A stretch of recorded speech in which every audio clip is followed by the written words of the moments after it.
Hello everyone, it's Professor Reiko here. Today we are going to walk through a quick video on preferred stock. So we're in the stockholders equity chapter of our book, and we've been dealing a lot with common stock. We just got done talking about treasury stock, and so now we're going to talk about preferred stock. So preferred stock is not as common as common stock, but there is some things we need to know about it as far as the accounting for it.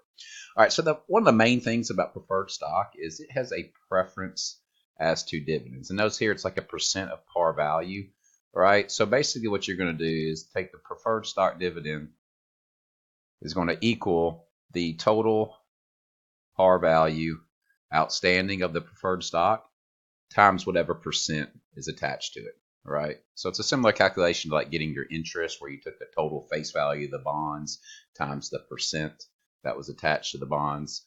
I mean, we're dealing with something different, but conceptually, I shouldn't say conceptually, but it's a similar calculation.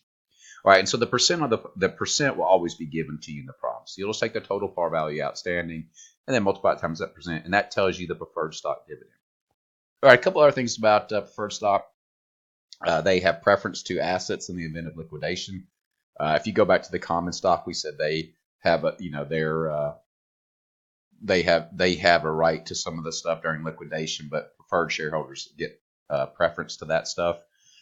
Convertible into common stock. So depending on what book you're using, this might be covered in the equity chapter, or it might be covered in the earnings per share chapter. Because if it's convertible into common stock, and when we get to earnings per share, we'll see we talk about diluted earnings per share.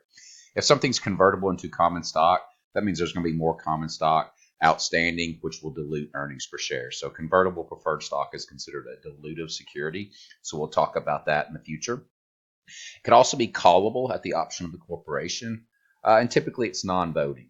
All right, so a couple of key words is cumulative versus non-cumulative. All right, so cumulative just means dividends in arrears. That just means past dividends that have not been paid have to be paid whenever we pay a dividend. So it just means the dividend that we calculate, so this dividend up here that we calculate will accumulate over time if it's not paid. All right, now if it's non-cumulative and I do not pay you this year, tough, you don't get the dividend. All right. However, if it's cumulative and I don't pay you this year, then next year I still owe you for this year, and then next year the current, which would be the current year then. All right, so you have to catch everybody up. All right, participating just means it participates in the common stock dividend in addition to the preferred stock dividend. Convertible and callable, we just talked about that. And then there's another one, redeemable, and this just means it has a mandatory redemption period or redemption feature that's out of the control of the issuer. And this must be classified as a liability now. Okay, so that's something that's you'll have to look out for. You probably won't see it in too many problems as far as this chapter goes, but just something to be aware of. All right, so some teachers, they may not spend a lot of time on preferred stock or preferred stock dividend. So let's just do this quick example of how to break things up, and then we'll move on to the other types of more common stock dividends after this. All right, so we got a company. They distribute $100,000 in dividends to their shareholders. The balance sheet shows common stock with a par value of $500,000, and then here we go, 6% preferred stock with a par value of $200,000. Okay. So it says that the preferred stock is non-participating, right? So we don't have to worry about that. So basically, if you look down here, we're going to do non-cumulative versus cumulative. All right, so let's do the preferred stock dividend first. All right, so remember, if you look at the top of the page, total par value outstanding, which is the $200,000, times the 6%. All right, so we can see that the dividend is $12,000. All right, so notice in this first one, the preferred stock is non-cumulative. Okay. All right. Notice it doesn't say whether I have paid, or I should say whether we have paid this dividend in the past or not. So remember, if it's non-cumulative, it doesn't matter if we paid it every year or not paid it for the past 20 years. It's non-cumulative, so it does not accumulate over time. All right. So if that's the case, preferred stock is going to get $12,000 of the $100,000, and common stock gets everything else, which will be $88,000. All right, so you can see how this is like an easy multiple choice question to ask on a test. All right, so kind of be aware of that, especially if you struggle with multiple choice. I always try to point out to students, things that are easy to ask in multiple choice format. This would be one example of one of those.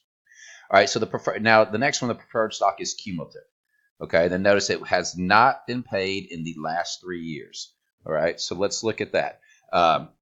So the a lot of times when students think real quick, they say, okay, preferred stock gets 36 and common stock gets everything else. However, don't jump to that conclusion too quick, because remember, preferred stock gets the 3 prior years, but we're in year 4 now, so plus the current year. So preferred stock, I'll just put prior years is going to be 36,000. So that's 3 times the 12,000 for the past 3 years. But then preferred stock also gets the current year, okay, which will be the 12,000 for this year. So don't forget that. All right. And then common stock gets everything else, which in this case would be 52,000. And that's how our 100,000 would be distributed. Right. So this is just a quick example looking at preferred stock, calculating the preferred stock dividend. I don't know if you'll see it in a big problem on the test. It could be, you might have to calculate it and record the journal entry for it, which would just be like a common stock thing. You would just have, your retained earnings and your dividend payable. We'll talk about that next in the next video. But, you could definitely see this in a multiple choice question. You can see how that's a very easy question to ask in multiple choice format. All right, so I hope this helps you understand preferred stock a little bit better and how to calculate the dividend. The next videos, we'll start moving into other dividends on the common stock side and the different types of dividends that we might see. All right, so I hope you're enjoying it, and I'll see you next time.